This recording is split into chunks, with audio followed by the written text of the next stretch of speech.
On va connecter les villes entre elles. Je ne sais pas très bien ce qu'on va connecter. On va connecter peut-être le nombre de places disponibles au cimetière, le nombre de départs à la retraite d'un service par rapport à un autre. Bon, ça ne fait pas le progrès, ça ne fait pas le futur. Ça ne fait pas le plaisir de vivre ensemble. On n'a pas besoin de ça pour connaître les horaires de cinéma, les horaires de train et les horaires de salles de spectacle. C'est pour nous donner quoi comme information complémentaire? Pour nous dire davantage que notre centre du monde, le centre de notre futur, c'est les informations que les collectivités territoriales diffusent. C'est-à-dire celles que les bureaucraties portent. C'est pour nous rappeler que l'administration est au cœur de notre vie et de ce que nous avons à partager. D'abord que la bureaucratie soit emballée, fascinée par cette histoire de vie connectée, c'est pas étonnant. La bureaucratie a muté comme un virus et a compris qu'en fabriquant de la nuisance, elle peut renouveler son territoire existentiel. C'est un élément nouveau, la bureaucratie est devenue un des facteurs premiers de disloquement du fonctionnement démocratique et du plaisir que nous avons à vivre ensemble.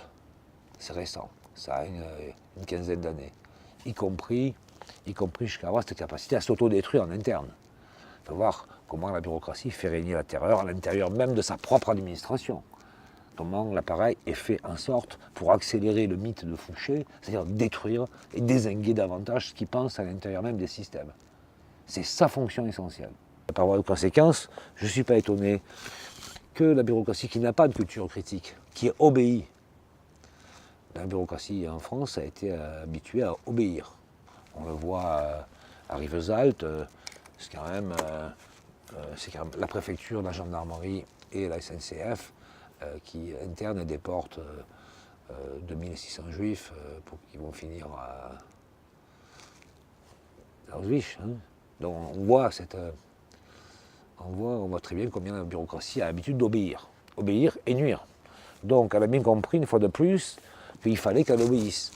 Parce qu'il y a des lobbying en amont d'elle qui sont des lobbying politiques, mais j'ai envie de dire au sens noble du terme, mais assez innocents, assez peu informés, assez peu conscients des enjeux économiques et de société, qui ne doutent pas qu'il faut être connecté. Et connecté, pourquoi faire? Pour échanger quoi comme conneries? Échanger quoi comme information? Mais ça ne m'intéresse pas, moi, d'être connecté au voisin.